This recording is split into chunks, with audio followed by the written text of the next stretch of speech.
To adjust the design of your introduction portal in Boredom, use the Adjust Design button on the dashboard or go to the Theme editor in the menu. Here you can easily change colors and add a favicon, add a logo type, and a background color for your timeline. In this tutorial, I'm going to show you how to do some more advanced CSS to change even more things.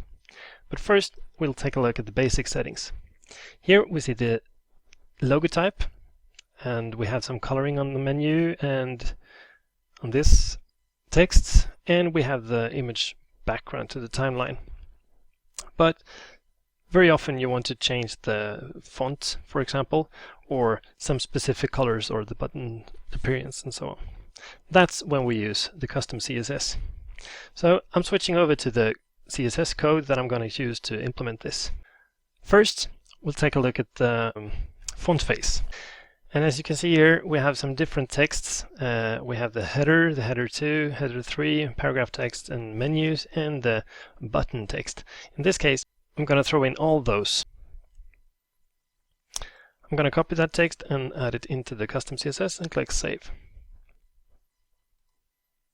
And we'll update and see what happens. To import fonts, you can use the @import function from Google, for example, or if you need to use the @font_face attribute, you will have to upload the font files on the Boredom repository, which we gladly will help you to do if you have that need.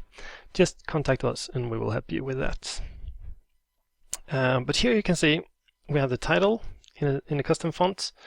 We have some of the text here that's changed, and I could also change the text on the buttons, for example.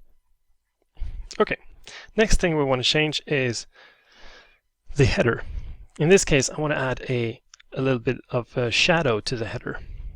So I'll copy that code and add it to my CSS field.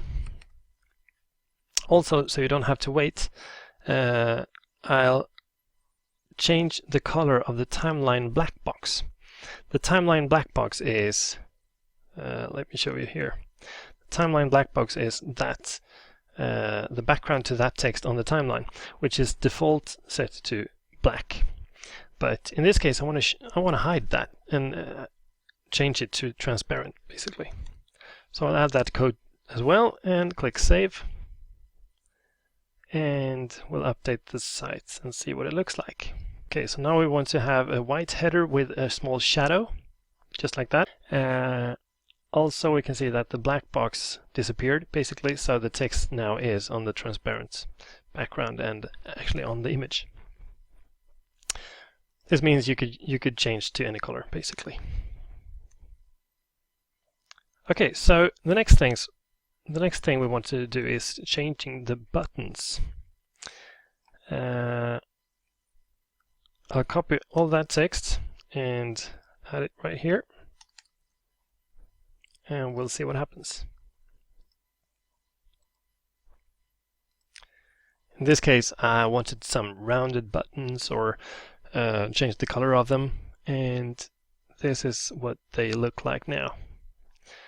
Obviously, I could have changed a lot more things, but I think you get the idea. As you can see, there is a lot of things you can do with basic CSS skills. If you have the CSS skills, you're free to do it on your own. Otherwise, please contact us and we will gladly help you with finding the solutions for branding and customizing your portal as you wish. Good luck!